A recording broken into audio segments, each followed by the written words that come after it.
7th, 8th? 8th. 2014. Okay, so we'll begin with homage to the Buddha 3 times.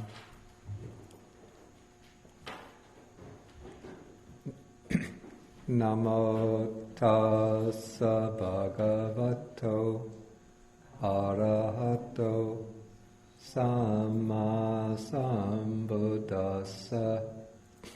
Namo tassa bhagavato arahato samma sambuddhassa.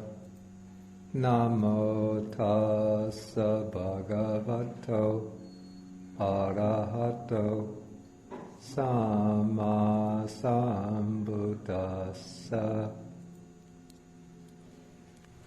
Okay, so good morning, everybody.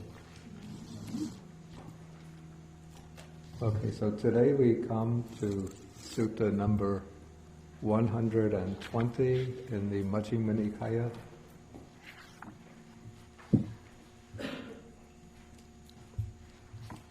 This is in Pali, it's called Sankharupapatti Sutta.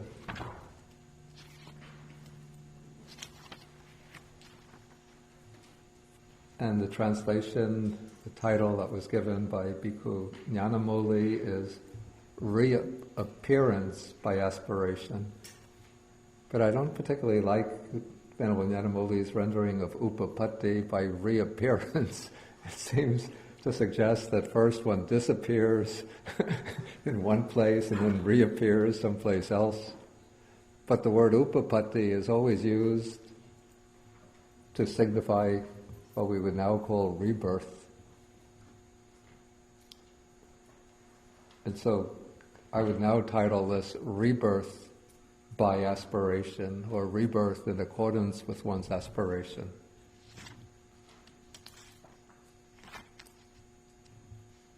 And originally I hoped to come to this sutta, according to the original schedule, it was to come, well, in the same place after finishing the discourse on mindfulness of breathing, and then the discourse on mindfulness of the body, and then before we come to the 2 suttas on emptiness.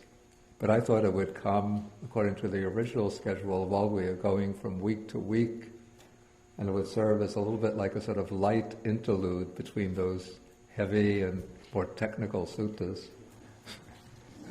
Because of my schedule of going to California, now it comes at the beginning, after a long interval of no classes. But it just struck me that maybe the compilers of the canon put this sutta here for the very same purpose, to give like a little break between those rather heavy and technical suttas, and to sort of lighten up the atmosphere a bit. Okay, and so this sutta is, so maybe you could say it is directed, unlike the others that come before it and after, which are directed sort of exclusively and intensely upon those who are seeking immediate liberation from the round of birth and death. This sutta is primarily directed for those who still feel themselves not yet ready to make the full endeavor to reach liberation, but are trying to work their way gradually from life to life as part of a gradual path to liberation. And so the Buddha, first he calls the attention of the monks, and then he says to the monks, I shall teach you. And then here we have Sankharupapatti, which is translated reappearance in accordance with one's aspiration. And one of the key words here in this phrase is sankhara. And the word sankhara, it has various uses in Buddhism. One of the most common uses is to signify all conditioned phenomena. That is, all the phenomena of mind and body, all physical and mental phenomena that arise through the cooperative functioning of conditions. So anything that arises through causes and conditions is called a sankhara. But another meaning of the word sankhara, which is prominent in the formula for dependent origination, is specifically as volitional activity. That is the force of volition, or volition as a force that determines one's future destiny, particularly as the volitional activities that will generate the new consciousness in the next existence, and thereby set in motion the process of new existence, of repeated becoming. And I think that's the original meaning of sankhara here. That is, sankhara as a volitional activity which is going to determine rebirth. But the commentary to the sutta, from the broader commentary, the larger commentary to the Majjhima Nikāya, here glosses the word sankhara by another Pali word, patana, or Sanskrit, prarthana.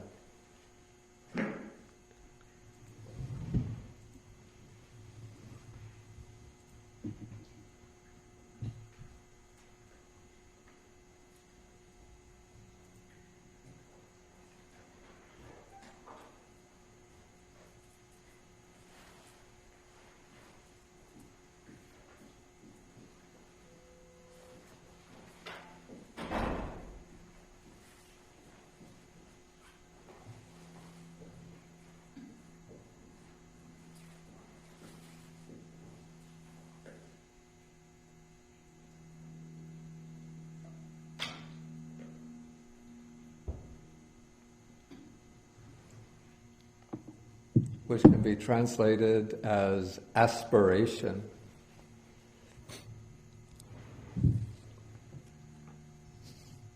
And so it's common in Buddhist countries, in traditional Buddhist countries, for people to make particular patanas or aspirations to be reborn in particular realms of existence. Of course, very few Buddhists expect to reach final liberation right here and now. And even to reach liberation here and now, generally one has to do so through the force of one's aspiration. But many people make a patana or prarthana to be reborn in a particular realm of existence. Is this the case in Sri Lanka, Venerable Subodha? Petuma. They use the word Petuma. petuma.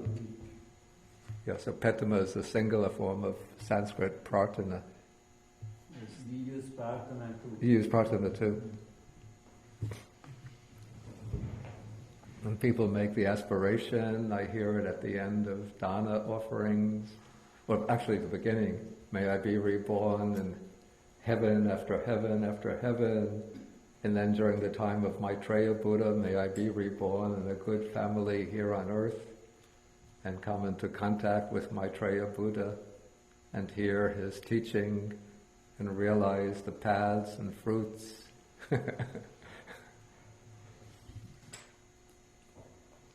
Okay, but it's not enough to be reborn in accordance with one's aspiration. It's not enough just to have the aspiration or wish, but one also has to establish certain supporting conditions. So in this sutta, the Buddha is going to explain the supporting conditions for rebirth in various desirable and superior modes of rebirth. Okay, so he begins by saying that here, this is in paragraph 3, a bhikkhu possesses faith, virtue, learning, generosity, and wisdom. Then he thinks, oh, that on the dissolution or breakup of the body, after death, I might reappear, or better you could say, I may be reborn in the company of well-to-do nobles. These are the Khatiyas or Kshatriyas. So of course the Buddha is speaking to people in India, so he's formulating this in terms of the Indian class system. So in India, the social classes, or the society, was divided into 4 main social classes. In the Buddha's way of speaking, he puts the Kshatriyas, the nobles, the aristocrats, on top, and then in the second place he puts the Brahmins, the priests who preserve the Vedic traditions. But from the Brahmin perspective, when they formulate the class system, they put the Brahmins on top and the Kshatriyas in second place. They say that the Brahmins are born from the mouth of Brahma, whereas the Kshatriyas, the warriors, the aristocrats, the administrative class, are born from the arms and the chest of Brahma. And then the third social group in the Brahminic system are the Vaishyas, or in Pali, the Vasas. These are the merchants, business class, and the agriculturists, the landowners who owned land, cattle, other farm animals. And then the fourth social class, the lowest within the class system, are the Shudras, or in Pali, the Sudras. Those are the workers, the menial class, the servants, workers, manual workers.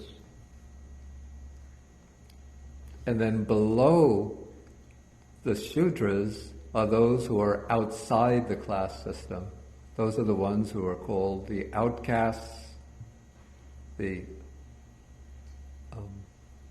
now they're called the scheduled classes. So those would be people whose social status is so low that they're not even included within the class system. Those would be the people who are responsible for cleaning up the cesspits, the excretions, people who handle corpses, and people who are indigenous people who are not incorporated into the class system of mainstream Indian society. So that is the way Indian society was organized in the time of the Buddha. But the Buddha, he doesn't directly try to overthrow the caste system. He wasn't like a social revolutionary. But in a way, he implies a merging of many of the classes. Because when the Buddha speaks within his own frame of reference, he still speaks about the distinction between the Kshatriyas and the Brahmins, putting the Brahmins below the Kshatriyas. But then he groups everybody else together in the class of householders. So if one is not a Kshatriya or a Brahmin, then one is simply designated householder, whether one is a Vaishya, Sudra, or from the lower, those who are outside the class system. Okay, but the sort of more privileged classes would be the Kshatriyas, the Brahmins, and the wealthier householders.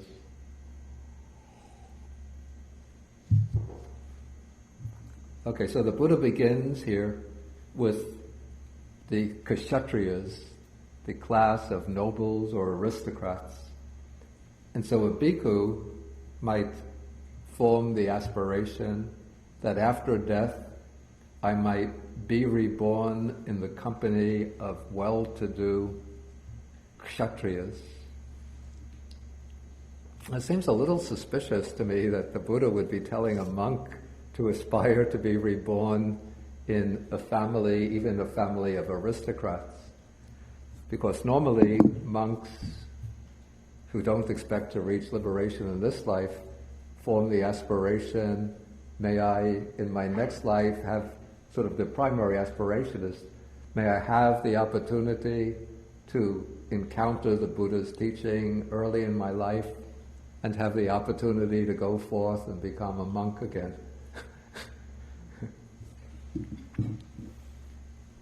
So maybe this monk is forming the aspiration to be reborn in a family of well-to-do kshatriyas and then have the opportunity to go forth and become a monk. Just like the Buddha was born into the kshatriya class, and then at the age of 29 he renounced and became an ascetic.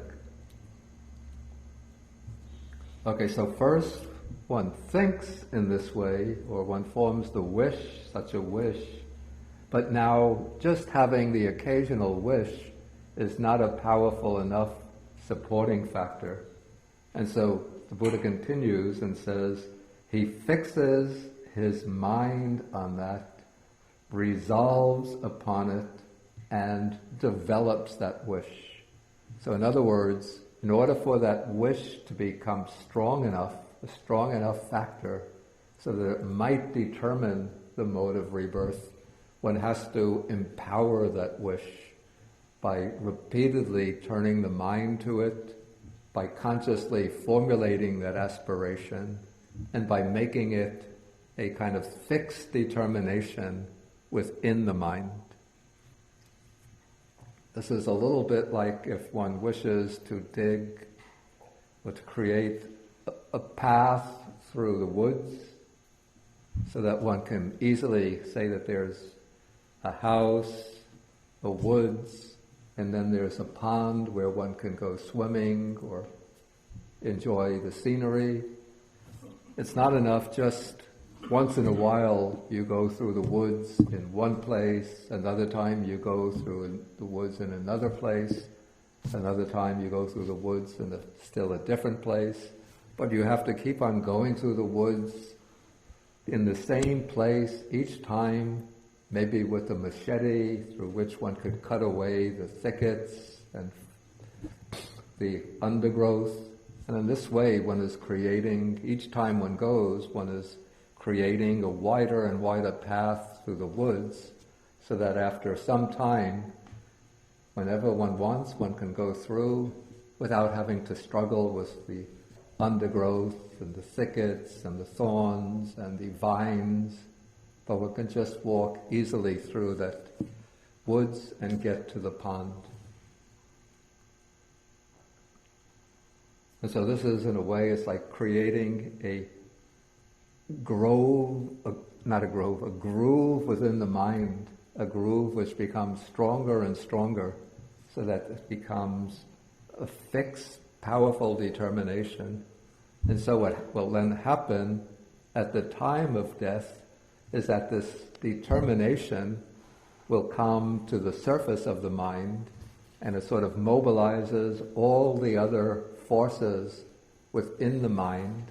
It becomes like a powerful karma determinant, and it will push or propel the stream of consciousness to a form of rebirth that corresponds to one's wish or aspiration. But for the aspiration to succeed, it needs sufficient supporting conditions. It's like trying to send up a rocket to outer space. So it's not enough just for maybe the NASA, the US Space Agency, to build a rocket. But if the rocket is going to break the force of gravity and go into outer space and maybe send out an explorer which is going to reach Mars or some distant planet in order to explore it, the rocket needs, besides all of the design of the rocket ship and the inner projectile that will be sent into outer space, it needs fuel. If we don't give it sufficient fuel, the rocket won't be able to break the Earth's gravity, and it'll just come plunging back down to Earth. And so for the rocket of the aspiration to reach the particular destination, just like the rocket will reach Mars or Jupiter or Saturn in order to explore those planets. So just as the rocket needs sufficient amount of powerful fuel, so the mind needs sufficiently powerful supporting conditions. And those supporting conditions are provided by the particular virtues that one cultivates in the course of one's human life. And here the Buddha mentions 5 virtues, or 5 excellent qualities that are needed.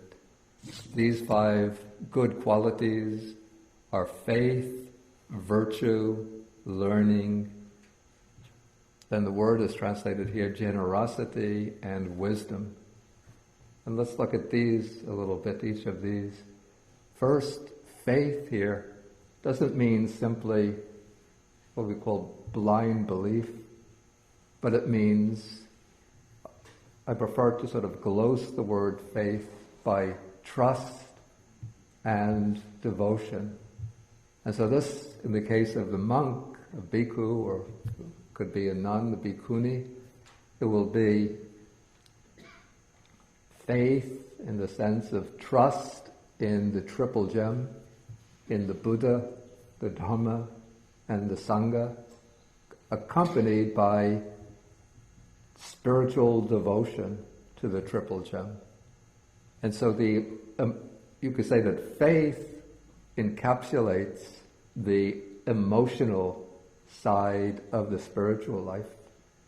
And so faith is not just a matter of intellectual assent, or it's not just a conventional belief because if one is born in a Buddhist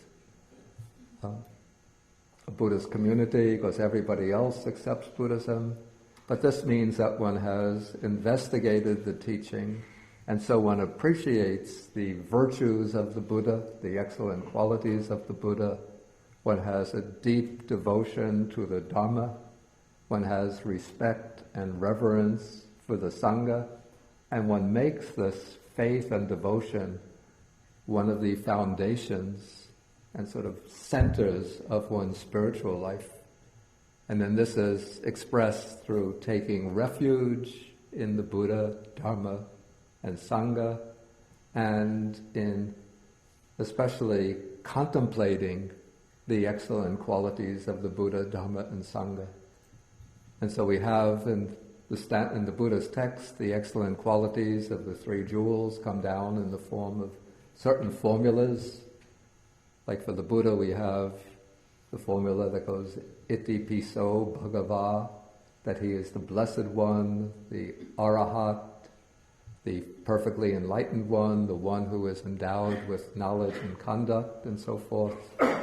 Then we have the virtues of the Dharma summed up in the formula swakato bhagavata dhammo, that the Dharma is well proclaimed by the Blessed One, and then the virtues of the Sangha summed up in the formula supatipano bhagavato savaka sangho, and so forth, that the community of the Blessed One's disciples is practicing well, practicing properly, practicing the good path, practicing the systematic path, and so on. And so as the mind dwells on the virtues of the Buddha, Dharma, and Sangha, it becomes suffused with trust, faith, and devotion.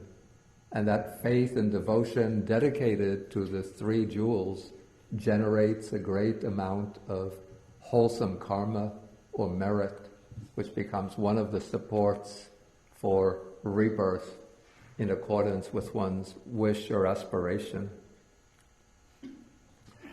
Then the second virtue here, or the second excellent quality mentioned, here is translated as virtue, which for me now seems too broad, but the Pali word is sila, which has the more specific meaning of virtuous behavior. or good conduct, upright conduct. And so this will be conduct, well, in the broadest terms, not exclusively for a bhikkhu, but for any Buddhist follower, would be at minimum observing the 5 precepts. In the case of monks and nuns, there would be a broader code of precepts or training rules to follow.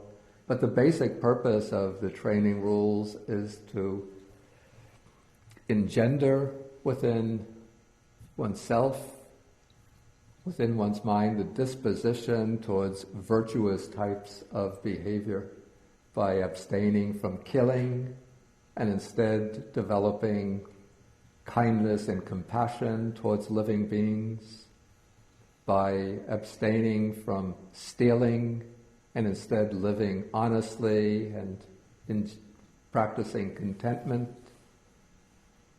being satisfied with simple things, living lightly, not demanding or expecting excess of material, of luxuries and conveniences. Then for a lay follower, abstaining from sexual misconduct, so remaining content with one's partner. And then for a monastic person, it means observing celibacy or complete sexual restraint. So this generates the force of purity within the mind. And then the 4th precept is abstaining from false speech, from deliberately telling lies. So this implants in the mind a commitment to truthful speech, to honesty in speech. Then the 5th precept is abstaining from the use of intoxicants, which the use of intoxicants in itself is not so unwholesome, but when one uses intoxicants, first it can create an addiction to them, and then somebody who comes under the influence of intoxicants can break any of the other precepts. So that's the minimal moral code, but then building on top of that, there are larger and wider codes of ethical behavior. So all of those are creating the force of virtuous behavior in the mind. Then comes the word, which is translated here as learning, which is literally, in Pali, it's sutta, which means hearing. Because in the Buddha's time, in order to learn anything, one has to hear it spoken by a teacher. In the Buddha's time, there weren't printed books, and it's even doubtful whether writing was used at all. But after writing and the printing of books came, or the creation of books came into use, then the word sutta came to refer more broadly to extensive study of, especially of religious texts. And so the Buddha, in some places, the Buddha criticizes just mere learning without practice. For example, in the first chapter of the Dhammapada, the last 2 verses, he says that somebody who has extensive learning but doesn't put the learning into practice is like a man who counts the cows of others but doesn't own the cows himself. You know, if a farmer sees his neighbor has 30 cows and he can count them, 30 cows, he can't use those cows to get milk because they belong to his neighbor, not to himself. But somebody who has just a little bit of learning, puts it into practice, and then gets rid of greed, hatred, and delusion, that is like a farmer who possesses many cows. Okay, so even though the Buddha criticizes abundant learning without practice, but there are many other places where the Buddha praises learning as a virtuous quality within its own right. That is, if one acquires the learning in order to serve as a basis for practice and also as a kind of benefit that one could share with others in order to help others to learn and to practice the Dhamma. Okay, then the next quality is, the Pali word here is chaga, or Sanskrit tyaga.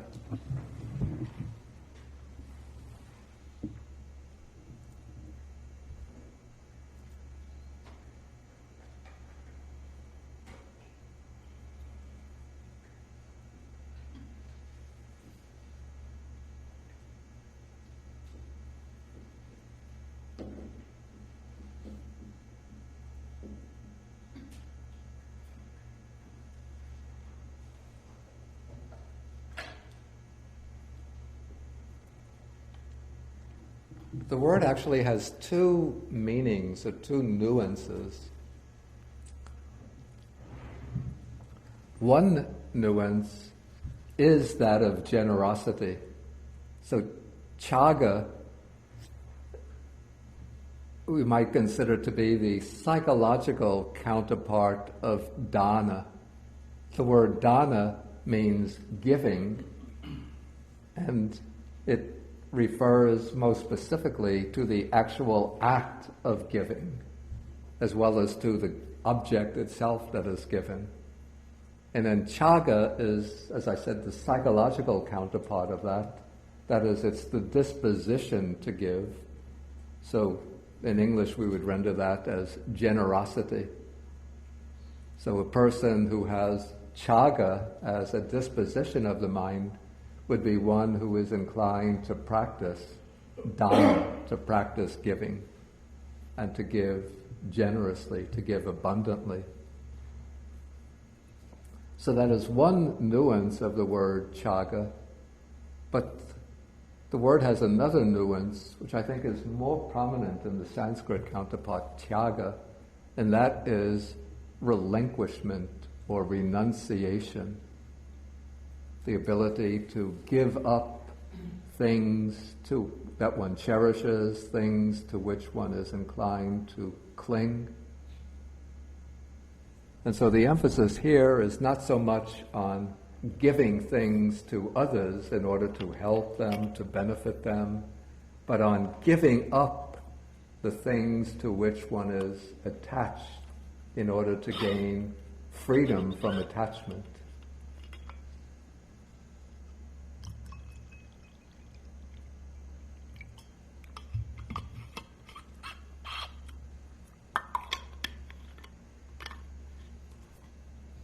And so in the case of lay followers, chaga in the sense of generosity would be more prominent.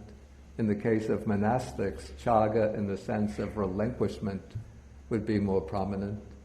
But the two are not sort of exclusive, since lay people also practice relinquishment in order to live simply, for example, to resist the craving for material possessions and to give up excessive objects that they acquire. And monks, even though they might not have an abundance of material goods, but monks will give their fellow monastics, they'll give extra robes, food, special offerings that they might receive. And also giving the gift of the Dhamma by teaching the Dhamma is also an expression of generosity. Okay, so this is the practice of chaga, generosity, and relinquishment. And then the fifth, which is perhaps of the five the most important, is wisdom. This is panya, or insight, deep, penetrative insight into the Dhamma. But apparently here, the wisdom has not yet been developed to the level of reaching what's called the paths and the fruits, that is, the stages of realization, except for the very last one in this sutta. Otherwise, I think the Buddha wouldn't express this in terms of an aspiration to be reborn in other higher realms of existence.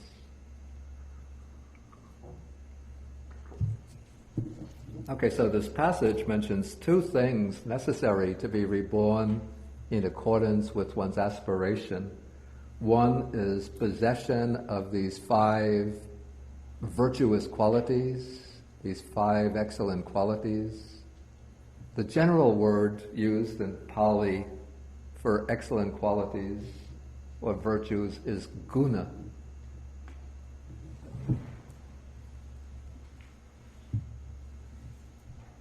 And so guna is distinct from sila, which is virtuous behavior.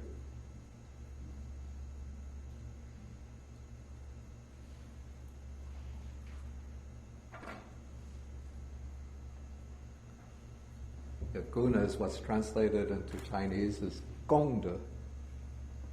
And I think maybe the Chinese translators use gongde because it sounds a little bit like the Pali Sanskrit word guna.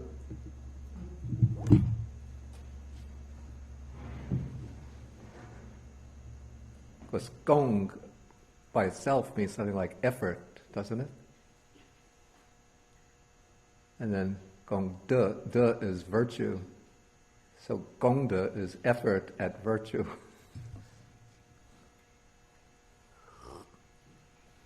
Okay, so the two things one needs to be reborn according to one's aspiration. One is possession of the 5 gunas, 5 excellent qualities. And then the other is a strong, fixed determination. A determination which has been fixed in the mind, frequently resolved upon, and developed.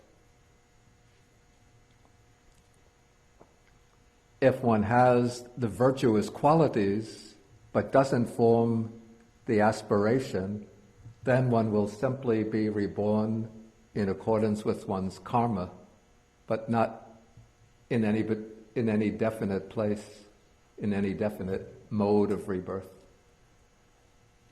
If one has the strong aspiration but doesn't have a sufficient collection of supporting conditions by way of the virtues, in fact, if one sort of neglects all of these virtues but just has a strong aspiration, then all we can say is tough luck.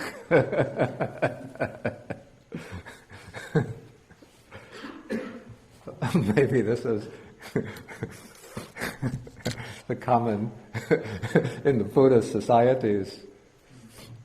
You know, the guy says, he goes to religious functions and everybody is reciting, may I be reborn in the Tusita heaven and meet the Bodhisattva Maitreya there. And then when he goes out of the temple, he goes drinking, and then he leaves his wife and goes to his girlfriend, and then he goes hunting and fishing, or gets involved in dishonest business deals, which deprive his competitor of a fair chance of success. And then he goes back to the temple and may I be reborn in Tusita heaven and meet Maitreya Bodhisattva. When he passes away, where is he going to be reborn?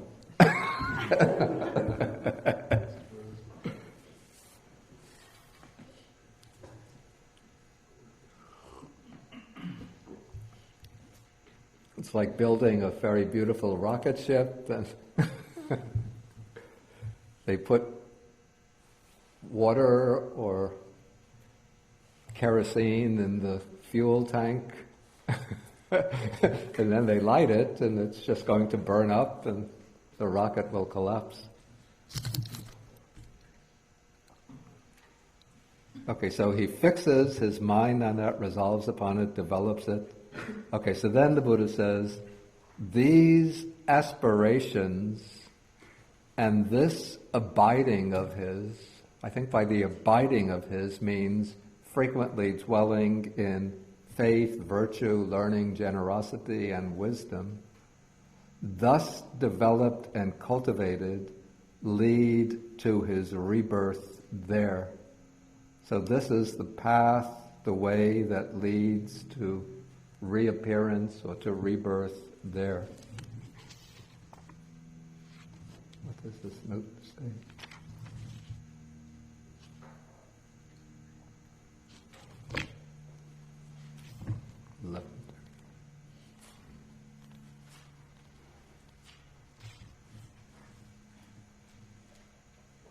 Okay, it just says the way is the five qualities together with the aspiration.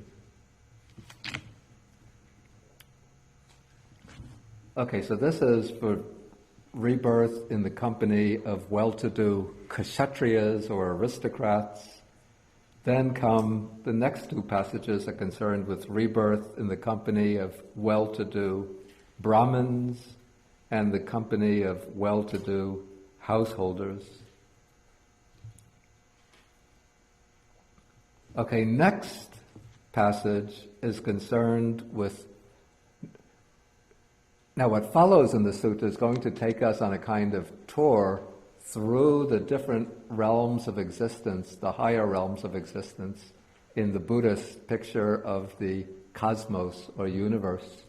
So now we come to so these are the first paragraphs deal with a favorable or a fortunate rebirth in the human realm. The next paragraphs are concerned with a favorable rebirth in the 6 heavens of the sense sphere. And to get some idea of what is being discussed here, maybe we have to map out a little bit the Buddhist cosmos.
Okay, this is a very rough and broad picture of the Buddhist cosmos.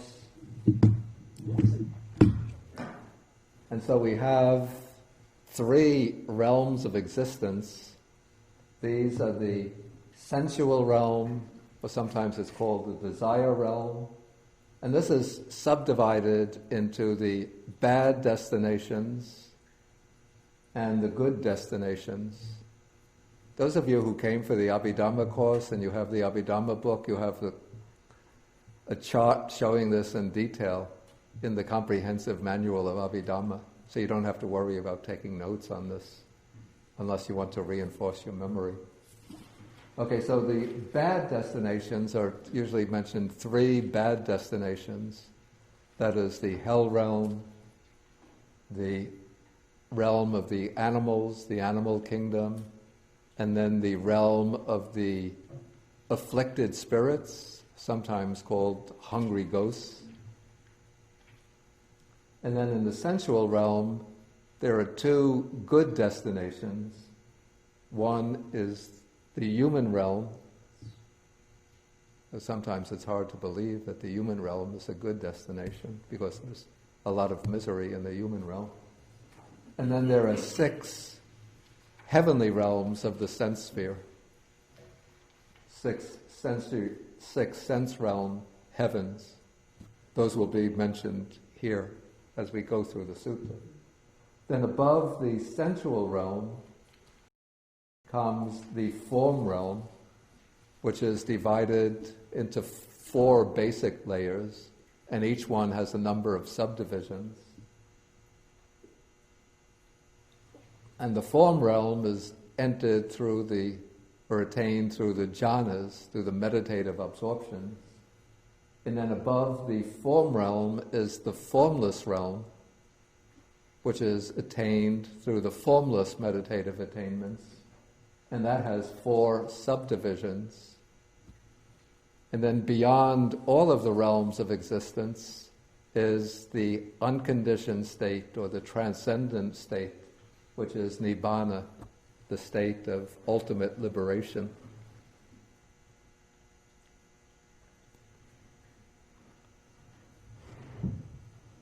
Okay, so now the Buddha is going to explain how, according to one's aspiration, one might be reborn in the 6 sense sphere heavenly realms.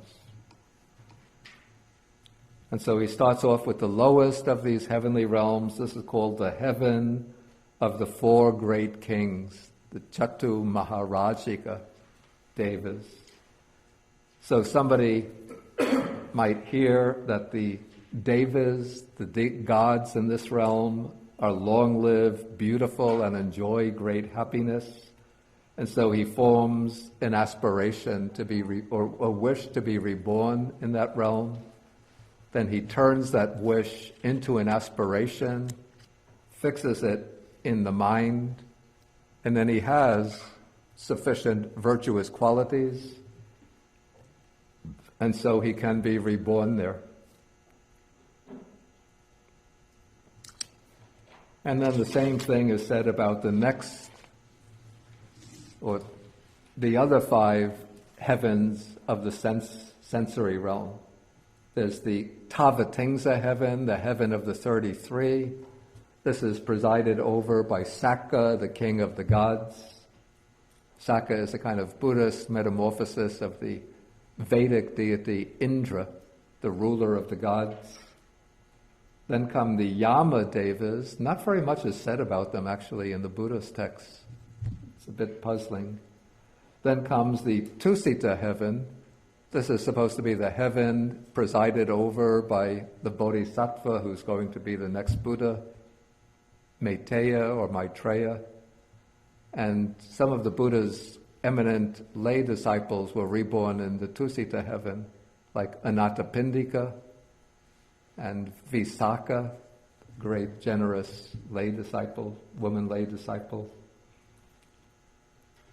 Then the gods who delight in creating, in creation. And then the gods who wield power over the creation of others.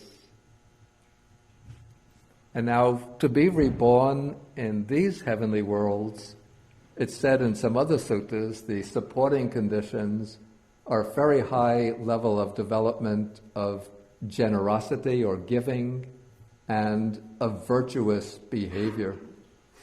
That is, of sila, of good conduct. But the meditative development doesn't have to reach the level of the jhanas to be reborn in those realms.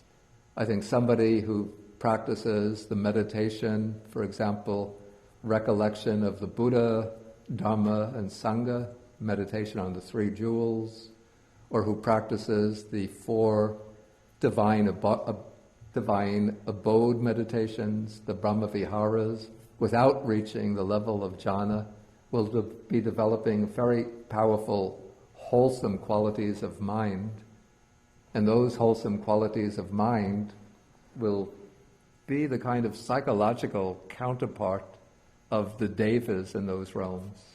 So naturally, one's mind will tend to gravitate towards the realm that corresponds to one's level of mental development. So somebody who has an abundance of faith and devotion to the triple gem, or who has an abundance of loving kindness and compassion, altruistic joy, will tend, but without reaching the level of jhanic absorption, will tend to be reborn in these realms.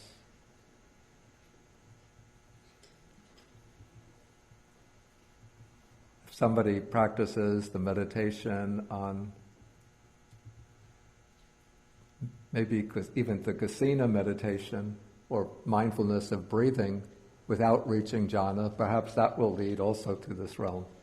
But even somebody who doesn't actually have a formal meditation practice, but still has very high development of generosity, virtuous behavior, and through the observance of sila, develop strong dispositions towards kindness, compassion, helpfulness to others, the mind will tend to be reborn in that realm. But in order to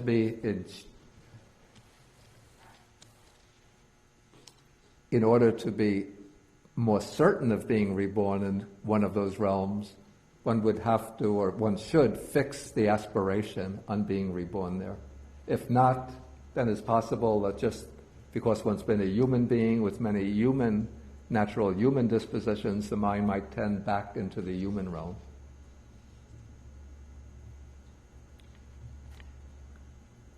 Okay, before we go further, maybe at this point I'll ask whether there's any questions.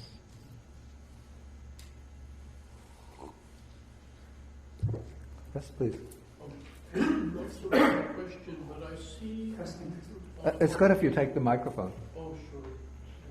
Like this? Is that okay? Yeah, this is good. Yeah. Closer? Okay. Oh, thank you, Stephen. I see a comparison or a parallel with Pure Land teaching in the sense that in the Pure Land Sutras, it always states, we always see the statement that aspiration to the Pure Land along with the keeping of the precepts. Yeah, so that's so that is, definitely the case. If I remember in the Pure Land, there's sort of 3 steps: faith, vow, and practice. Are those the 3 steps? Somebody who knows the Pure Land. Okay, so faith means that one has faith in the vows of Amitabha Buddha, or Amitabha, that supposedly Amitabha Buddha has made the vow that those who recite his name and pay homage to him with pure faith can be reborn in Sukhavati, the land of happiness, the pure land. So one needs faith, then one has to have the vow to be reborn there. So that is that corresponds to the aspiration. And then the practice would be, well, usually it's understood as the recitation of the name. But of course, for the recitation to be effective, it has to be supported by virtuous qualities, including the observance of the silas, precepts.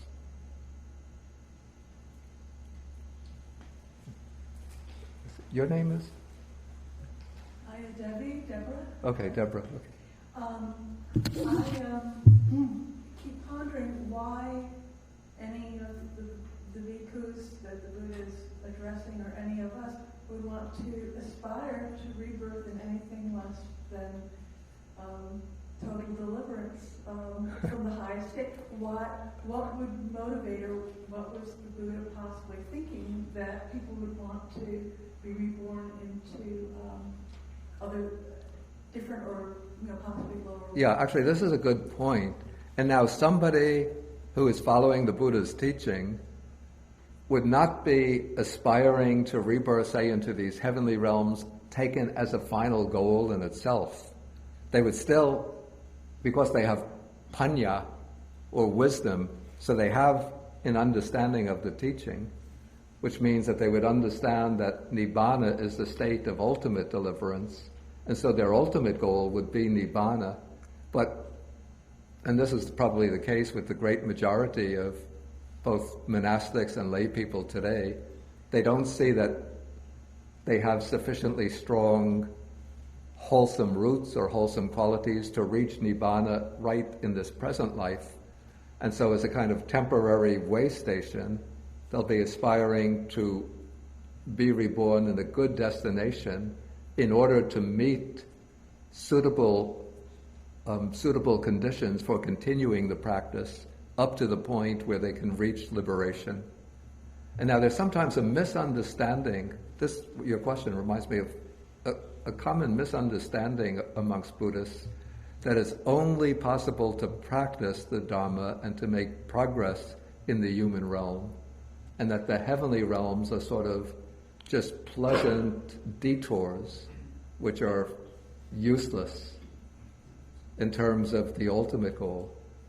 I think this is a misunderstanding based upon the statement that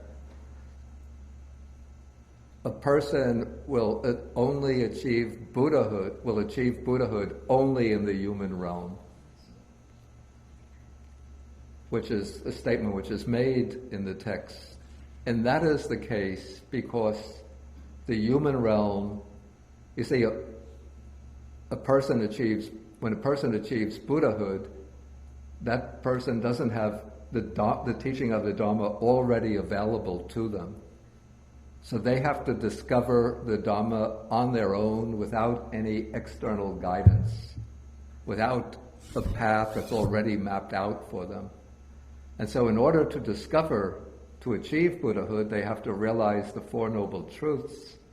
And so for that to be possible, they have to be reborn. It's said that they have to be reborn into a realm in which there is a balance of, or some admixture of pleasure and pain, happiness and suffering.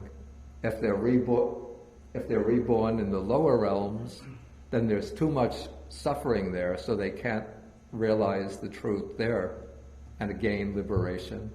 And if they're reborn in one of the heavenly realms, there's too much happiness there, so they can't discover the Dhamma of liberation there. Okay, so that is the case for somebody to achieve Buddhahood. That is, to discover the Dhamma in a period when it doesn't exist in the world. But it's the case that when the Dhamma is made known in the world, when it's proclaimed, when it's available, then the beings who are in the heavenly world can hear the Dhamma and achieve even the stages of realization within the heavenly realms, even up to arhatship. So it's said, for example, if you look at the first discourse of the Buddha, a passage which is often left out when people are giving a summary of the first discourse, is the very long passage which comes at the end, where when the Buddha is speaking, each group of devas, starting from the earth-dwelling devas, then going up through each successive Deva realm, up to the highest Brahma realms, gives out the shout that the unsurpassed wheel of the Dharma has been set in motion by the Blessed One in the deer park at Benares, a wheel that cannot be stopped by any ascetic Brahmin, Deva, Mara, Brahma, or anyone in the world. And then it's said in the commentaries that these Devas and Brahmas, many of them achieve the Dhamma Chakku, the eye of Dhamma, the insight into the true Dhamma by listening to the Buddha's discourse. Okay, and so those who don't expect to reach liberation within this life can still form the aspiration. They know that they're going to be reborn someplace within samsara, and so they certainly don't want to be reborn in the lower realms where they don't have any chance to practice the Dhamma. And so one forms the aspiration to be reborn in some realm corresponding to the level of one's practice, to be reborn in some realm where one has the opportunity to encounter the Dhamma again and to continue the practice.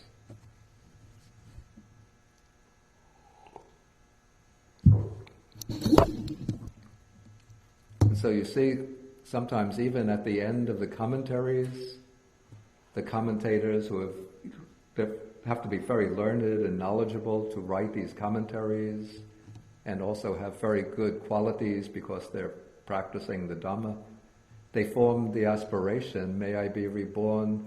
Usually they form the aspiration to be reborn in the Tusita Deva world, and then to come back into the human realm at the time when Metteyya arises in the world, and then usually to go forth as a monk and to hear the Dhamma, and then to achieve the final fruit, the fruit of liberation, through the teaching of Maitreya.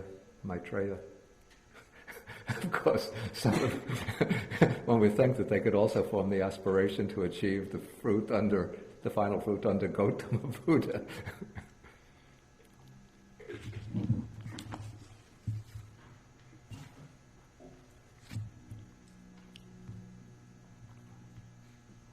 Okay, any further questions? Okay, this is... One thing, what you just explained about the realms, does that apply to the formless realms also? Yeah, that's the good point. In fact, I was thinking that when I was explaining. Now, somebody who hasn't reached the stage of stream entry, if they are reborn in the formless realm, they cannot reach any path or fruit there. And the reason is, in order to reach the first stage of realization, the stage of stream entry, they have to realize it through hearing the Dhamma. They have to have learned the Dhamma by hearing. And the beings in the formless realm don't have bodies, which means they don't have ears or the faculty of hearing. So they can't hear the Dhamma in the formless realm. And so a person who hasn't reached the first stage of realization cannot reach the first stage in the formless realm. But somebody who has reached the first stage of realization, or any higher stage short of arhatship, can aspire to be reborn in the formless realm and be reborn there. But now, because they've reached stream entry, they have the experiential correct view of the Dhamma. And so they're able to carry on the practice independently of any teacher. And so they can be reborn in the formless realm, and now they have the world-transcending Noble Eightfold Path.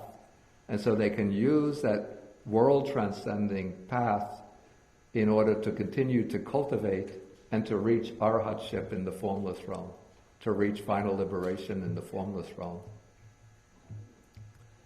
And that question reminds me, or makes me think of another answer to Debbie's question, that these instructions here can be directed not only to those who don't expect to reach a path and fruit in this life itself, but also for those who have reached the lower paths and fruits, but don't think that they're able to reach arhatship in this life. And so they're going to take rebirth someplace, And so now they're forming the aspiration to be reborn in a particular realm where, since they've reached at least the first path and fruit, once they take rebirth, they're going to have access to the Dhamma, even inner access to the Dhamma. But now, being reborn under suitable conditions, now they can continue their practice up to the stage of final realization. Is that clear? So having reached, say, the first or second path, by which they're still going to be reborn amongst human beings or the sense sphere devas.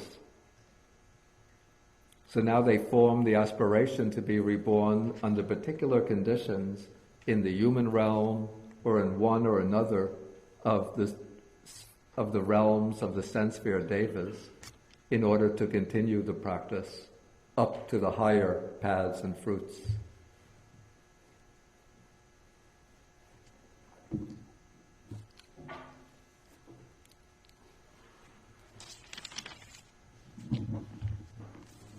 Okay, now we come to the rebirth into the higher realms.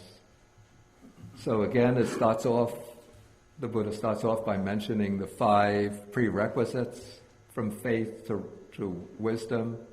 And then the monk hears about the Brahma of 1,000. These are different, what's going to take place in this section, the following sections, are the different layers of Brahmas. You see, the form realm is divided or subdivided into 4 realms, or 4 planes, which correspond to the levels of the 4 jhanas. And so those who achieve the first jhana and master that jhana will be reborn in the lowest plane of the form realm. And that plane is subdivided into 3 levels, which are not dealt with here. But I assume what's being spoken of here are those beings at the top level of those 3 at the lowest level. Those are the Brahmas, the Mahabrahmas. And those Brahmas differ in their power, the extent of their sovereignty, according to the size of their world systems.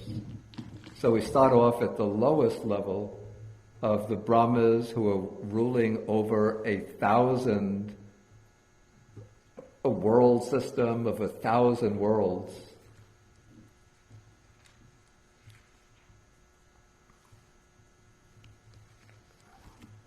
Okay, so he hears that these Brahmas are long-lived, beautiful, and enjoy great happiness.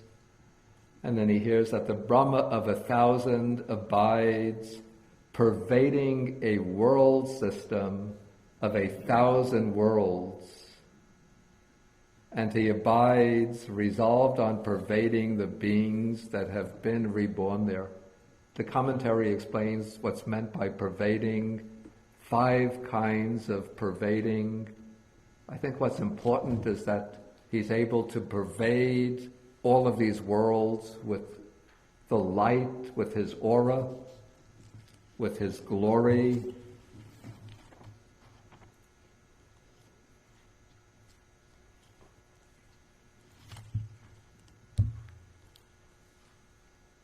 And to know the minds of the beings in 1,000 worlds, to see them, those beings, with his divine eye, to pervade them with his light, the light of his glory, and pervasion of the body, which means extending one's bodily aura to 1,000 worlds. Actually, pervasion of light means being able to extend the light to those 1,000 worlds, and then with that light to see the worlds and to see all of the beings dwelling in those worlds. And then pervasion of body means to extend one's bodily aura or one's radiance to 1,000 worlds.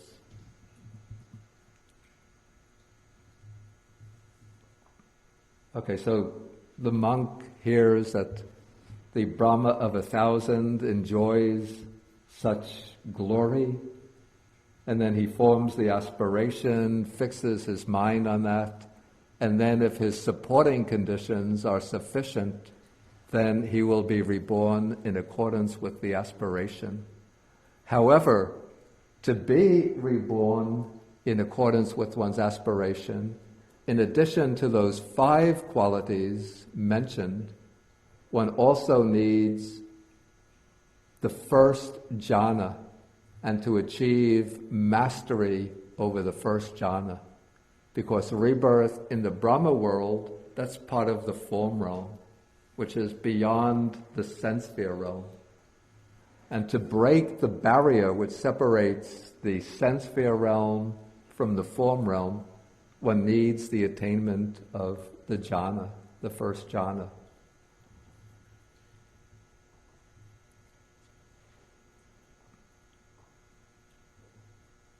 Okay, then the next paragraphs deal with more elevated, more powerful Brahmas. So the Brahma who presides over a world system of 2,000 worlds, a world system of 3,000, 4,000, 5,000 worlds. Then we go down paragraph 17, a Brahma who presides over a world system of 10,000 worlds.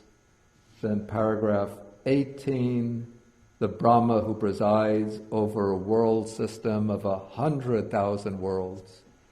Maybe we could see these if we think of galaxies with different numbers of solar systems within them. And if we think of each solar system, well, that doesn't quite work out, because any galaxy has, I'd say a galaxy will have many more than 1,000 solar systems. Let's not try to make exact parallels between ancient Buddhist cosmology and modern cosmology.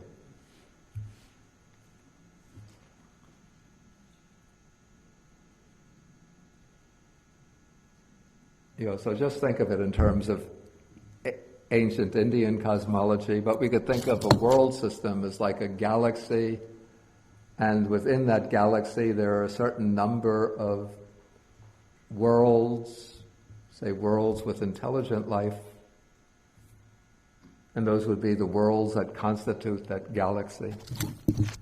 Okay, and so each of these is a higher and more powerful level of a Brahma, who is the king, the presiding deity over these world systems. And so to be reborn in successively higher world systems, one would need successively more powerful development of the 5 virtues and a stronger development of the jhana. But all of these levels of the different Brahmas are taking place within the sphere that corresponds still to the first jhana.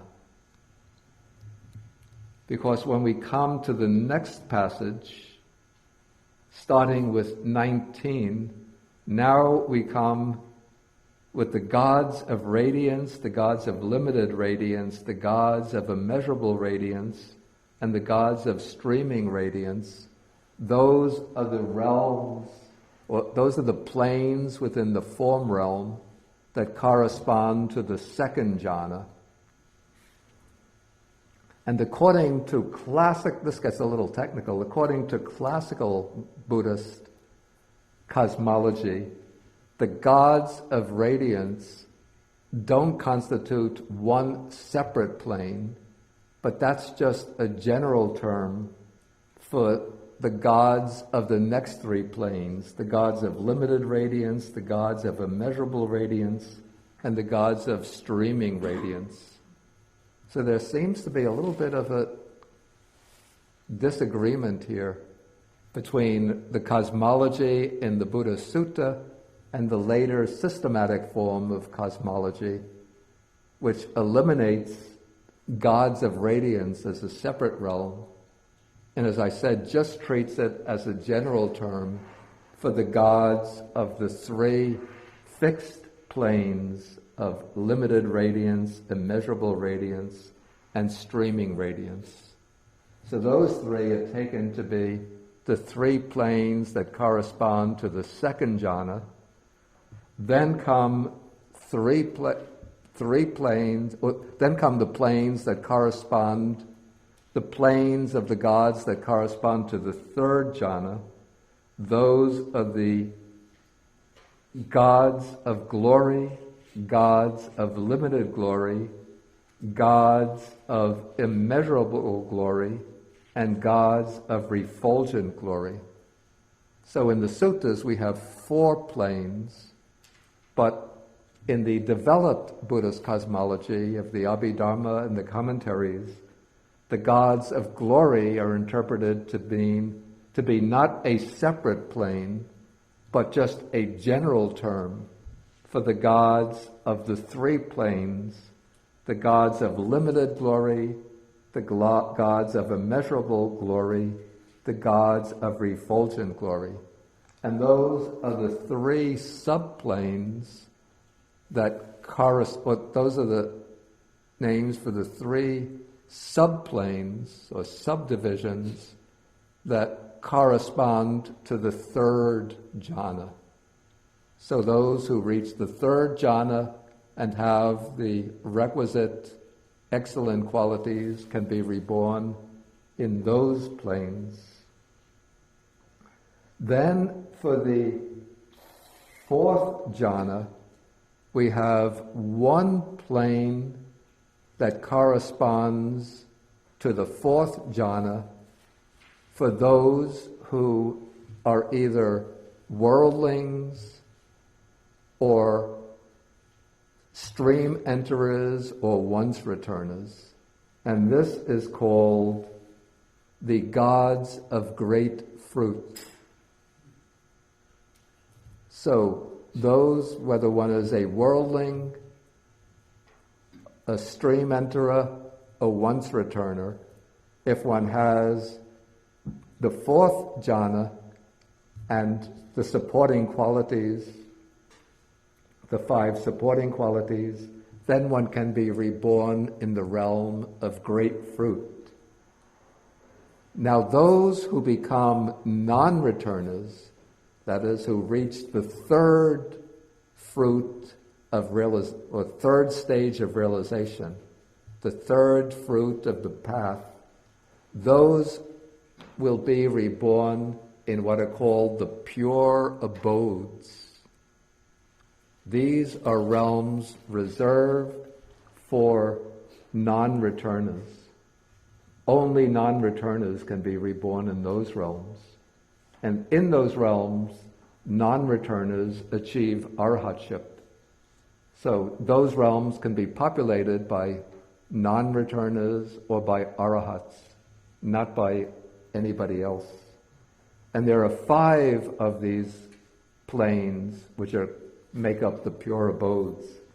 Those are the Aviha gods, the Atapa gods, the Sudasa gods, the Sudasi gods, and the Akanita gods. Okay, so somebody who has reached, as a human being who has reached the third stage of realization, can then make the aspiration to be reborn in one or another of the pure abodes. And if they have the strong aspiration and sufficient supporting qualities, they'll be reborn there. And it's said that these 5 levels of the pure abodes are distinguished by the dominant spiritual faculty. That is, starting from the lowest, the Aviha gods have for them the strong faculty is that of faith. For the Atapa gods, the strong faculty is energy. For the Sudasa gods, actually it should go in the opposite direction. No, maybe it goes this way. For the Sudasa gods, the strong faculty is mindfulness. For the Sudasi gods, the strong faculty is samadhi. And for the Akanita gods, the strong faculty is that of wisdom.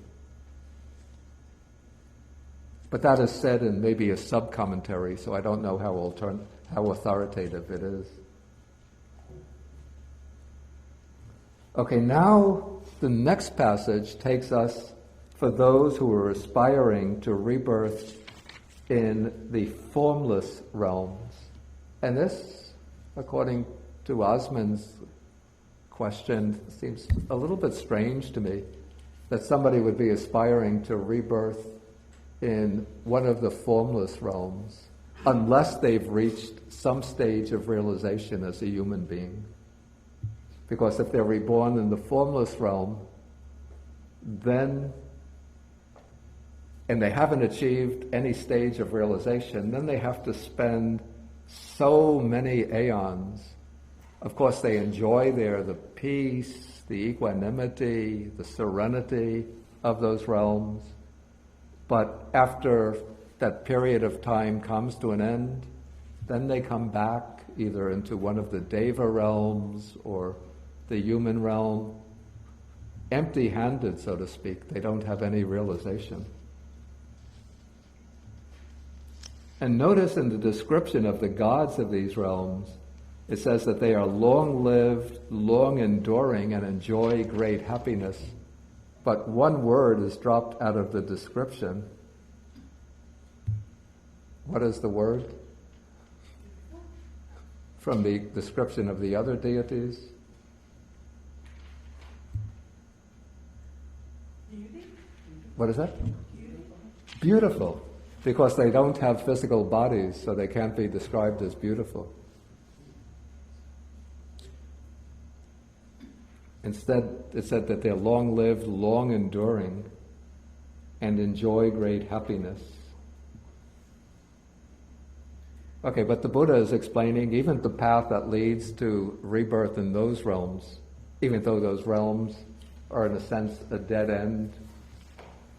Richard? Is there a difference between long-lived and long-enduring? I think that that's just a synonym, I think, so that each realm will have three descriptive terms. But what I was thinking is kind of an odd synonym, because enduring normally is transitive. You endure something, namely you endure pain, suffering, travail, and so on. And there wouldn't be anything to endure. I think maybe that's the fault of the English word. I think the Pali word is chiratayi, long-lasting, one might say. Okay. It's not enduring in the sense of having patience to endure difficulties. Okay, so that takes us through rebirth in the formless realm. Formless realm with its four planes. Okay, then in the last paragraph we finally come to the ultimate goal of the Buddha's teaching. So here the monk possesses faith, virtue, learning, generosity or relinquishment, and wisdom, and then he thinks, oh, that by realizing for myself with direct knowledge I might here and now enter and abide in the liberation of mind, liberation by wisdom that are taintless with the destruction of the asavas. And then, so he forms that aspiration, and then by realizing it for himself with direct knowledge, he here and now enters and dwells in the liberation of mind, liberation by wisdom that are taintless with the destruction of the asavas. And then the Buddha says, this monk is not reborn anywhere at all.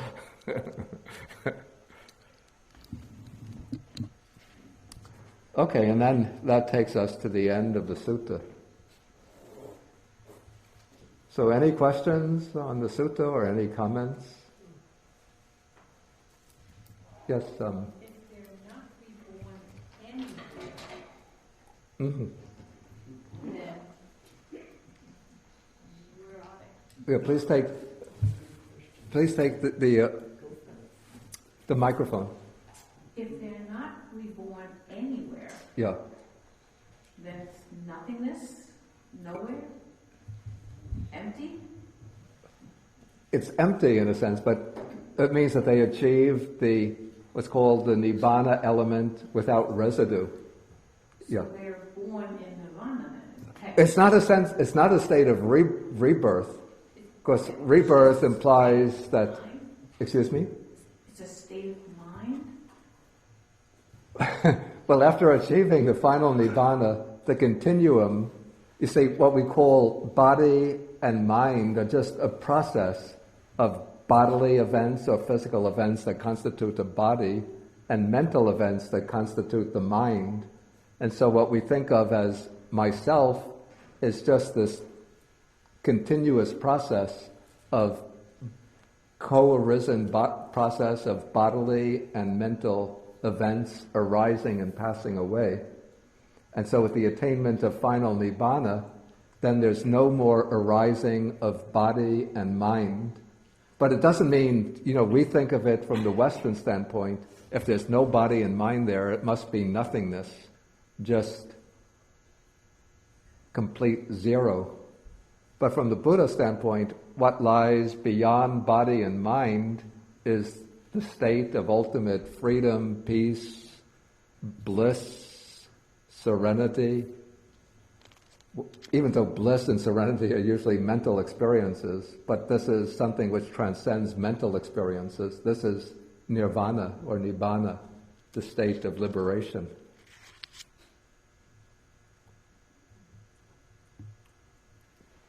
No more suffering. Yeah.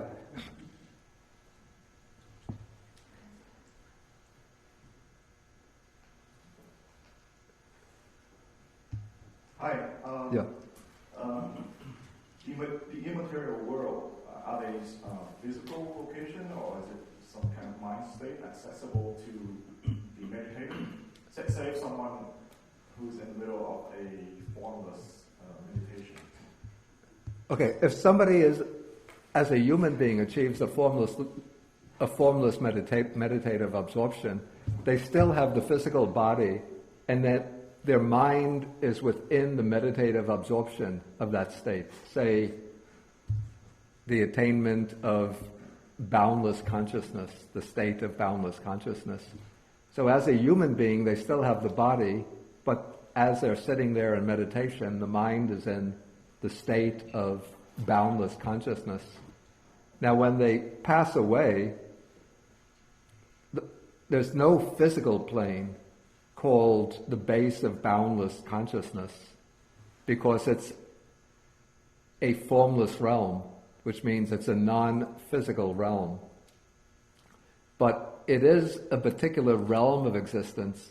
So what happens is that the mind occurs at the level of that realm. And we call the mind which arises there a new being.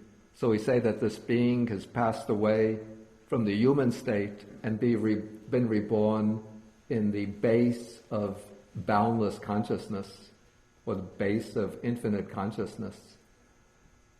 And so that being is now existing just as a stream of mind, a stream of mental events at the level of the base of boundless consciousness. But because that base is non-physical, it doesn't exist, it doesn't have any physical location. But within this scheme of cosmology, it is a particular plane of existence. So if it has no physical base, how come it's still not accessible to the meditator during the meditation?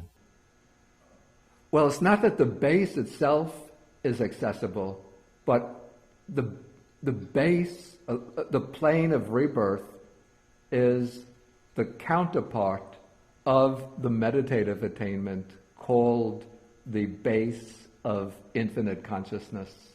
And so the base of infinite consciousness, while one is attaining that, is generating, let's say that the mind in the base of infinite consciousness is occurring at the level that corresponds to that particular plane of existence. Or to use somewhat metaphorical expression, it's occurring at the vibrational frequency of that plane of existence. So because the mind is now becoming sort of habituated to that frequency level, when that meditator passes away, then the body drops away, but the mind will now go on to occur at that vibrational frequency. And that is expressed by saying that the being is reborn in that plane of existence. And so even for us as human beings, I would say within the cosmology, the human realm and even our whole physical universe doesn't have a physical location within a larger physical universe, but our consciousness is occurring at a vibrational frequency that manifests to us this particular physical universe in which we're situated.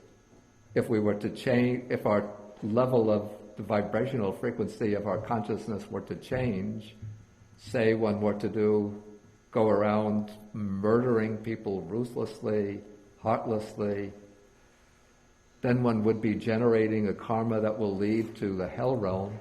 And so when that person dies, then the vibrational frequency of consciousness will be occurring at the level of the hell realm.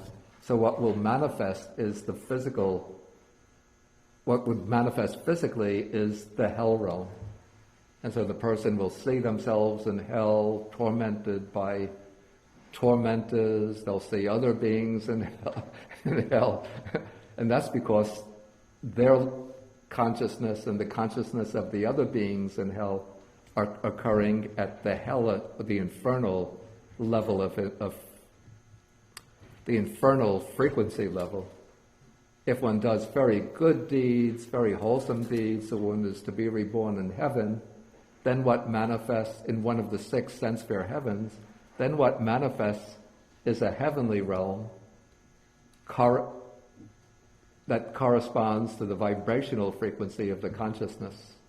Or the consciousness occurs at such a vibrational frequency as to manifest at the physical level this particular heavenly realm.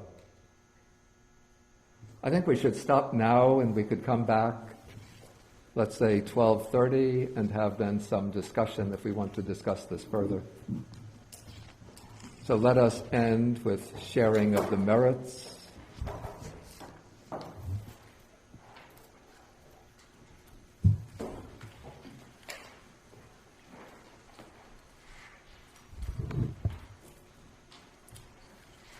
Okay, so we can share the merits these are to some of the other beings that inhabit our realm of existence, or maybe some in the lower Deva worlds who can share in the merits, rejoice in the merits, and thereby share in our merits. So, Akasata Chabumata Deva Naga Mahidika Punyantang Anumoditva Chirang Rakantu Sasanang Akasata Chabumata Deva Naga Mahidika Punyantang Anumoditva Chirang Rakantu Desanang Akasata Chabumata Deva Naga Mahidika Punyantang Anumoditva Chirang Rakantu Mang Parang Etavatacham Hehi Sampadang Punya Sampadang Sabbe Devanumodantu Sabba Sampati Siddhya. We'll do it the short way. Sabbe Bhutanumodantu Sabba Sampati Siddhya. Sabbe Satanumodantu Sabba Sampati Siddhya. Bhavagupadaya Avici Hetato Etantare Satakayupapanna Rupya Rupicha Asanya Sanino Dukha Pamuchantu Pusantu Nibuting.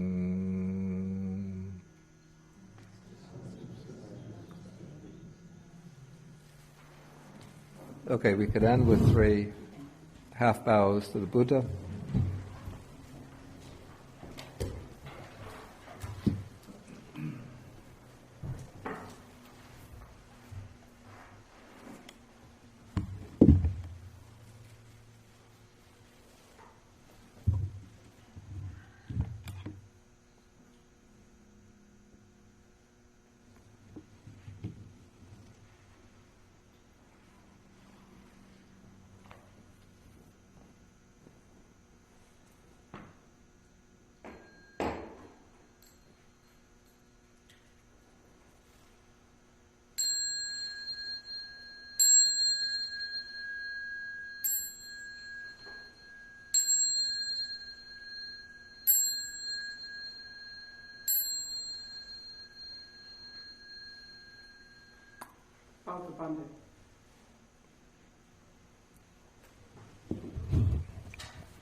Okay.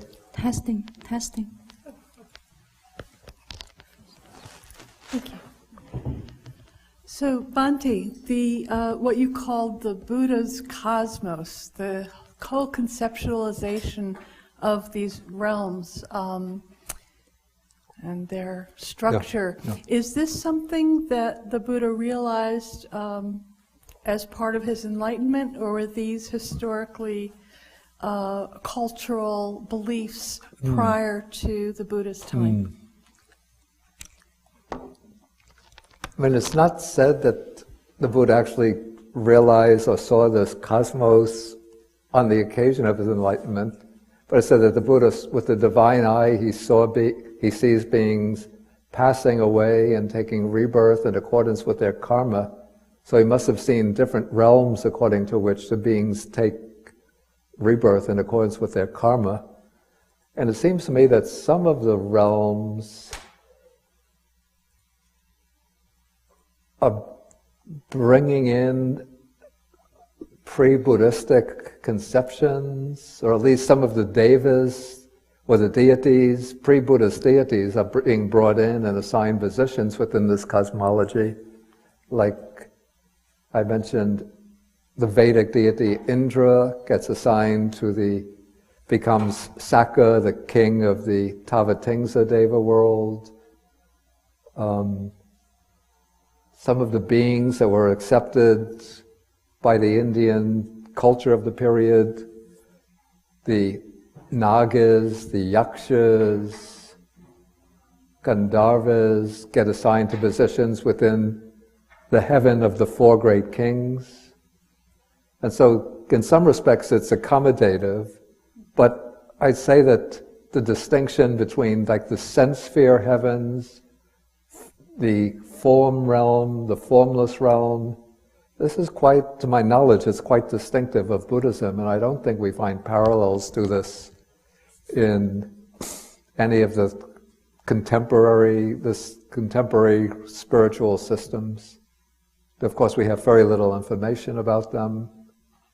Even the texts of Jainism come from a considerably later period. Yeah, so most of it seems to be quite original to the Buddha and quite different. Of course, there are some correspondences, but in its details, quite different from the cosmology of Brahmanism and of Jainism.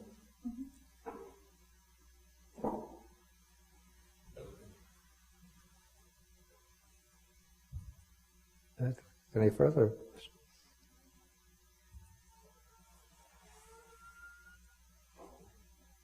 Okay. Osman? The virtues of faith and virtue and learning, and it seems like it's put on almost on the same level as like the Noble Eightfold Path or the Seven Enlightenment Factors, because it leads to, it's one of the major elements in becoming an arahant or getting. Is there any relationship? Okay, faith, the factors faith, virtue, or virtuous learning, faith, virtuous behavior, and learning, and learning, and renunciation and wisdom. Yeah. Those five. Yeah. To me, they're not exactly. I say that there's not an exact correspondence between them, though one could see that. Maybe we could say that there are two different sets of wholesome qualities, and it seems that the Noble Eightfold Path is intended more as sort of the direct path to the end of dukkha or the attainment of nibbana, whereas the set of those five excellent qualities have a more general function. They can be the supporting conditions for rebirth in the higher realms, as well as for the attainment of nibbana. Whereas the Noble Eightfold Path, to my knowledge, it's always taught, this is the way to the cessation of suffering, or this is the way to nibbana, or this is the way to the destruction of the defilements. I don't think that it's ever said that the Noble Eightfold Path is the way to be reborn in the Deva worlds or the Brahma worlds.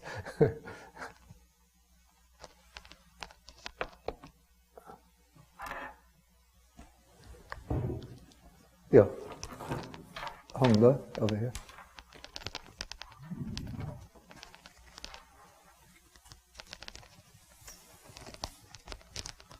Bhante, so Mara, the evil one, he is said to reside in one of those 6 upper realms of the sense world. Yeah. In the realm of the Devas, delighting in creation. Now, in order to get to one of those realms, you have to attain all 10 wholesome actions. Attain generosity, a certain level of virtues and wisdom. Yeah. How is it possible that he regressed so much that he becomes like the world's most evil being?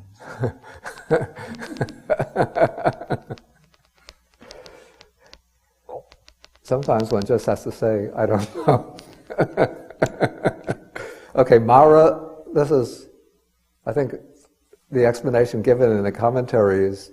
It's said that he occupies part of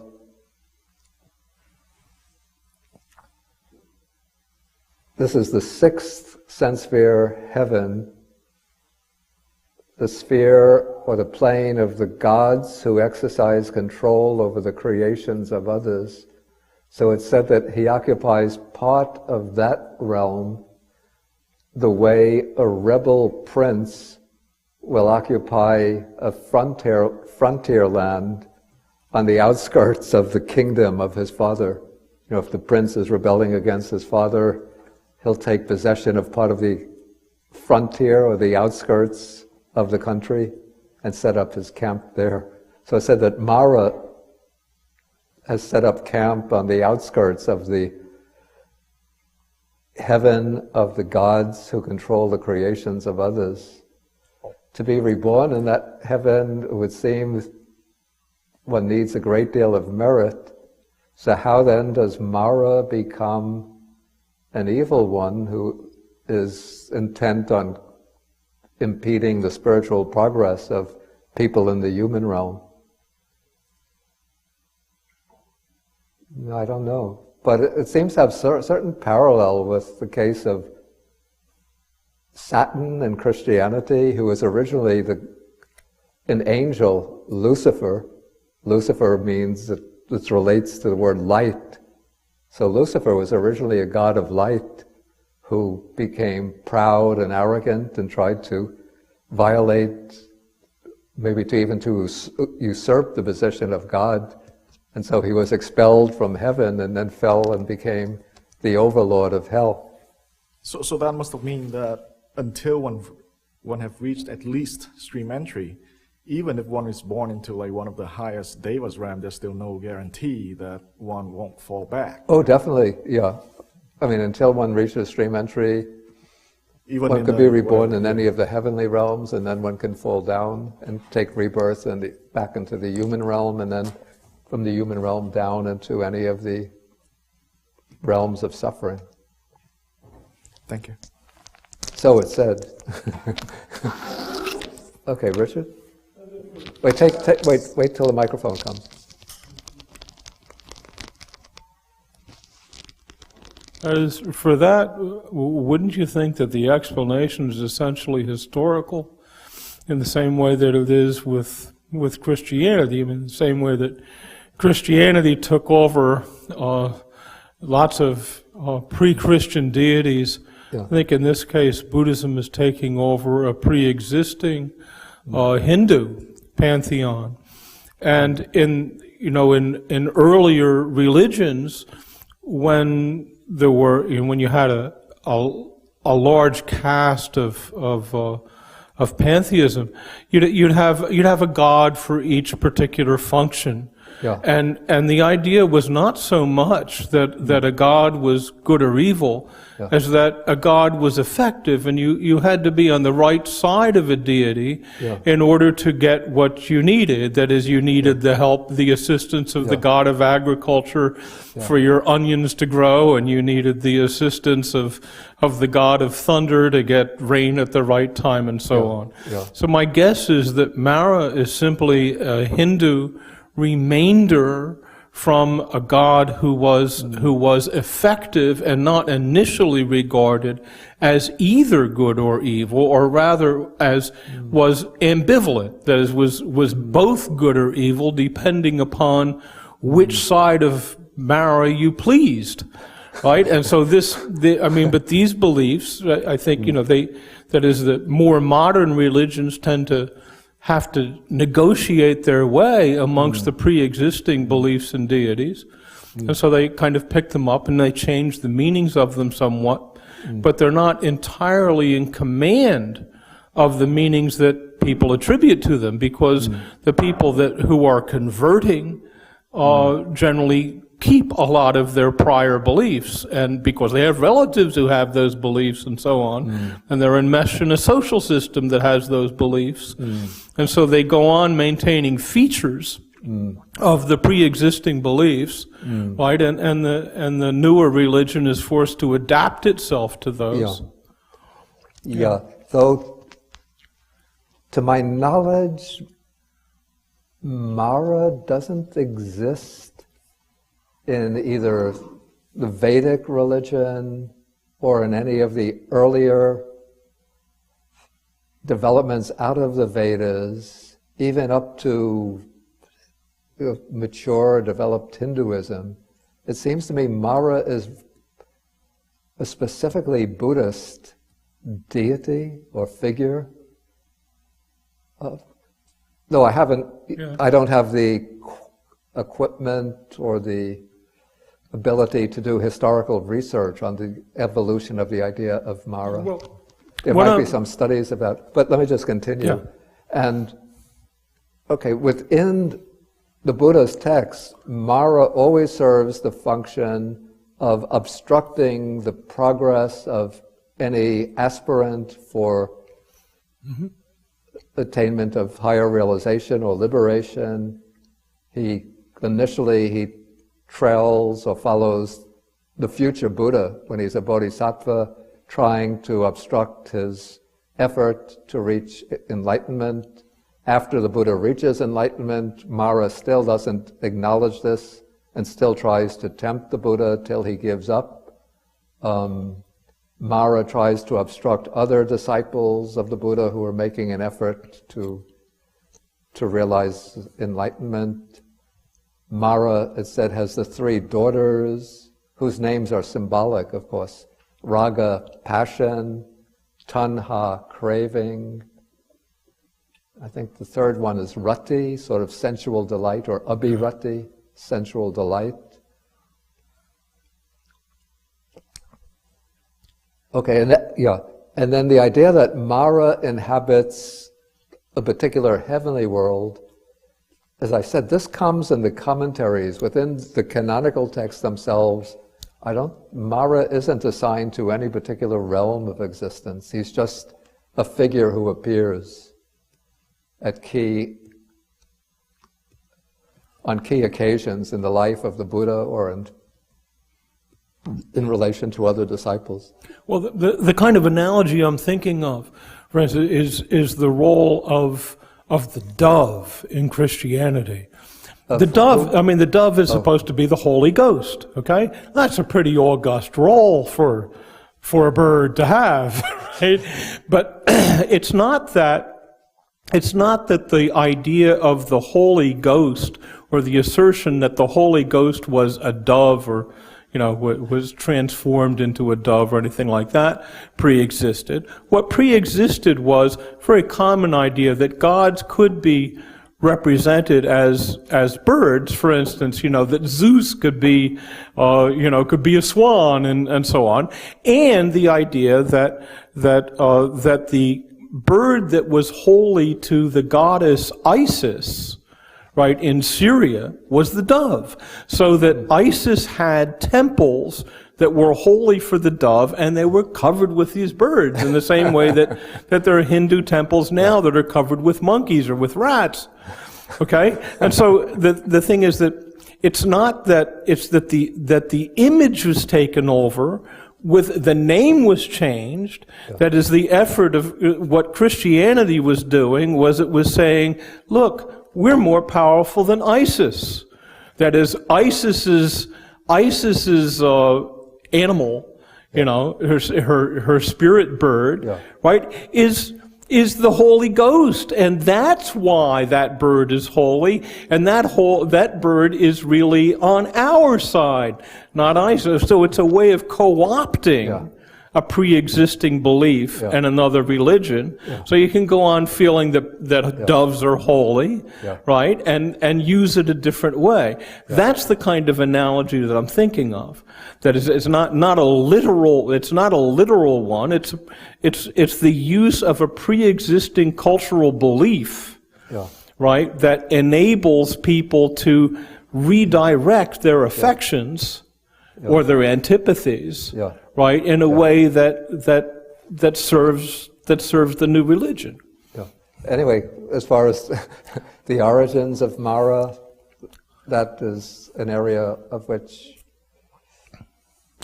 that I'm not really well acquainted with. It's an area that maybe requires research to be done. And also, it's not mentioned in the sutta. Maybe we should come back whether there's any questions directly related to... The essential point I'm trying to make is that religions are not wholly in control of their own mythologies. They tend to... Mythologies get traded around, sort of independent of doctrine. Okay, any other questions relating directly to the sutta? Okay, you're wrong. You're wrong.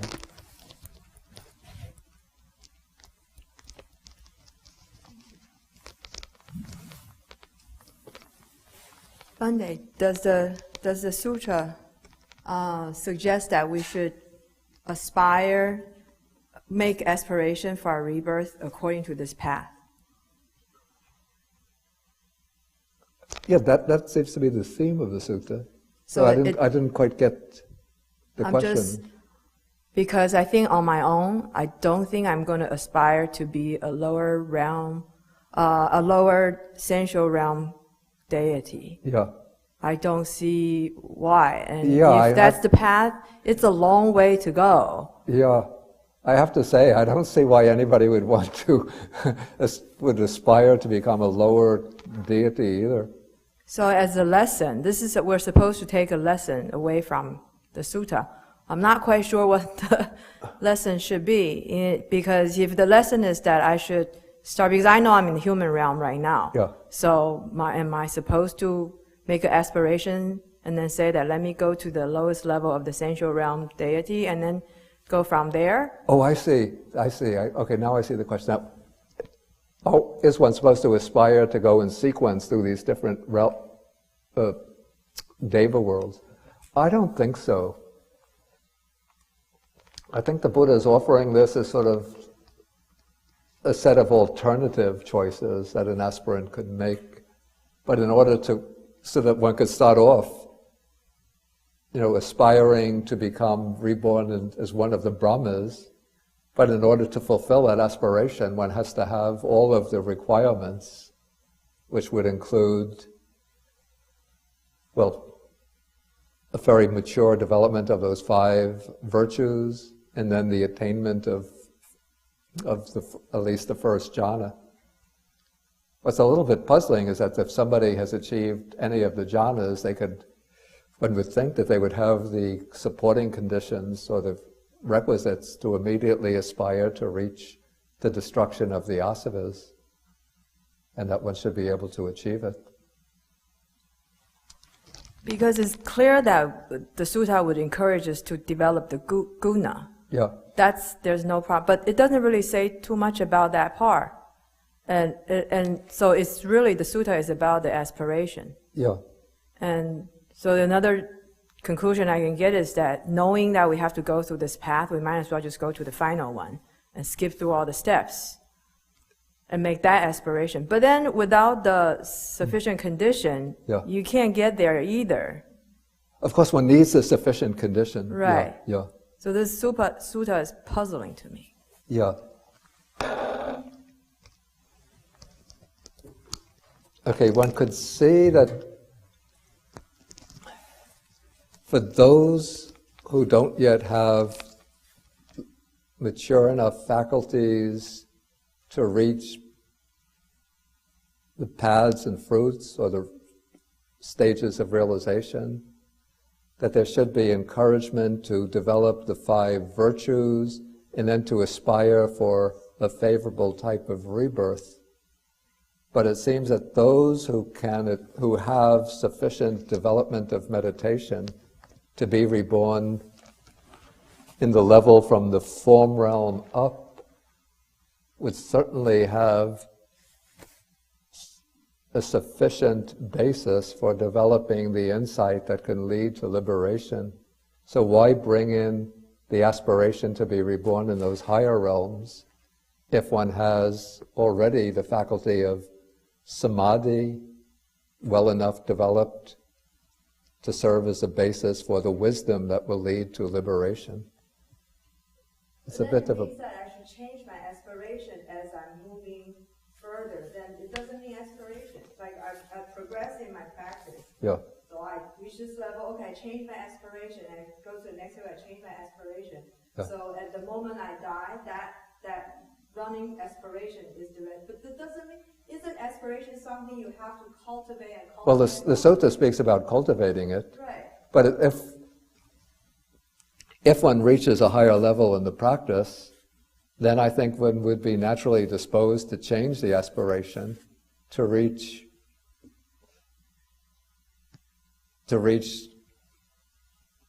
mode of rebirth that corresponds to the capacity of one's development.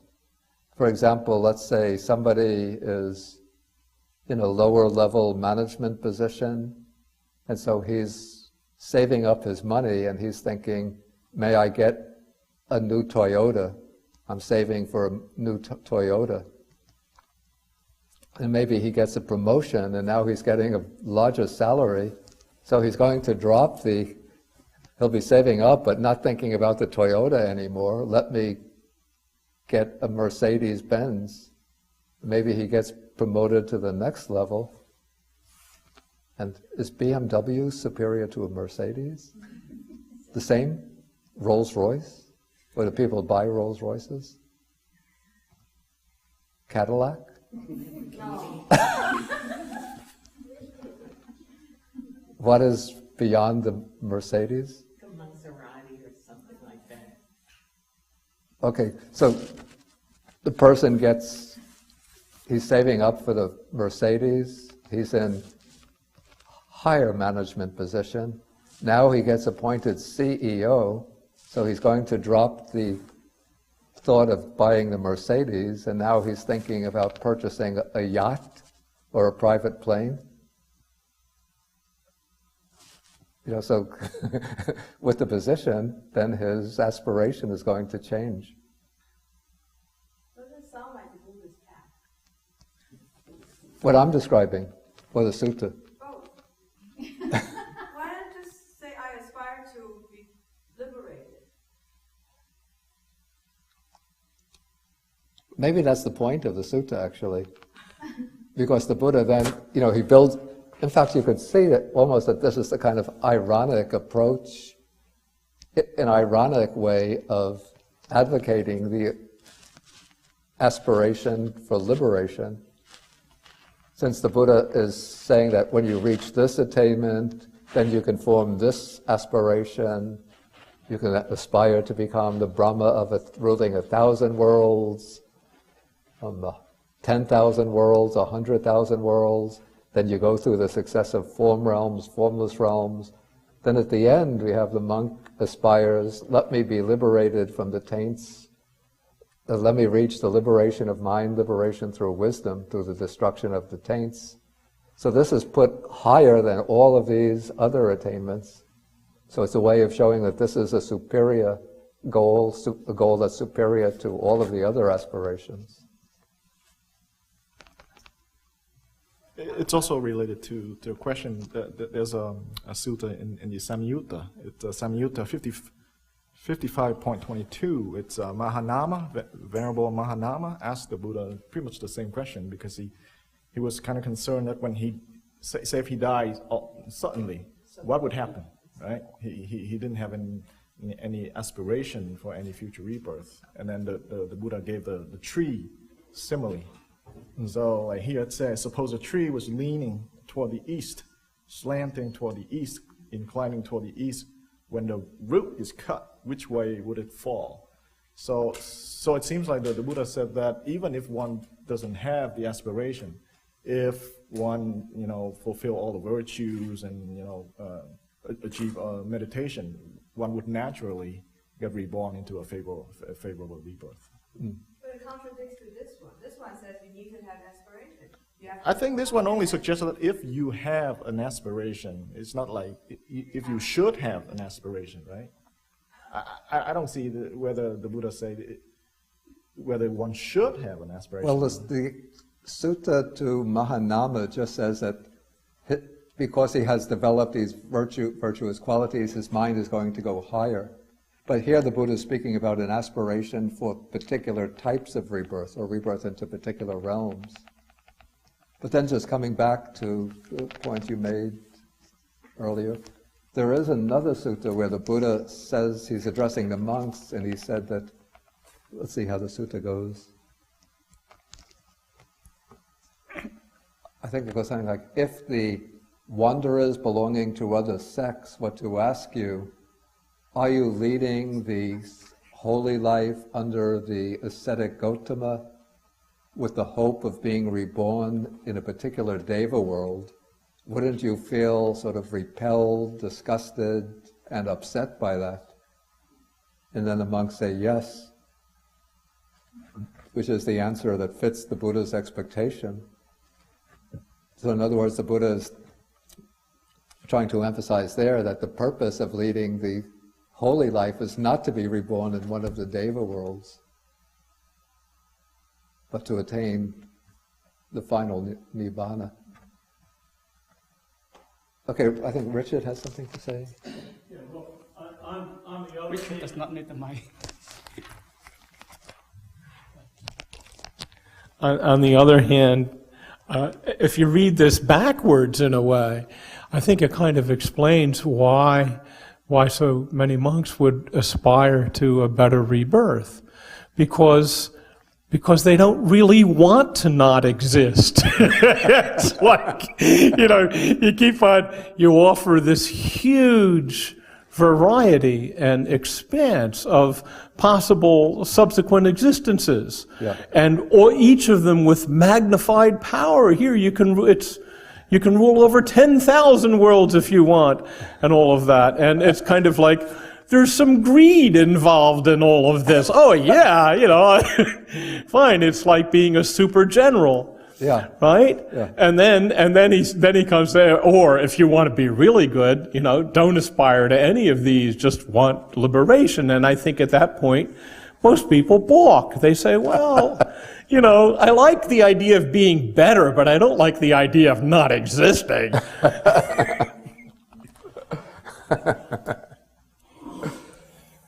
Yeah, it means that, I have this, what is that they put on the desk with the name, so-and-so president. Are they taking a What is the name for that? Nameplate. Nameplate has to be removed. When you hand out your name card, your so-called business card, you can't say PhD, executive director of this, chairman of that, president of that. Everything is gone. Okay, it's 1 o'clock. Actually, it's after 1 o'clock, so we'll have to end for the day. Okay, so we'll end with 3 bows to the Buddha, half bows.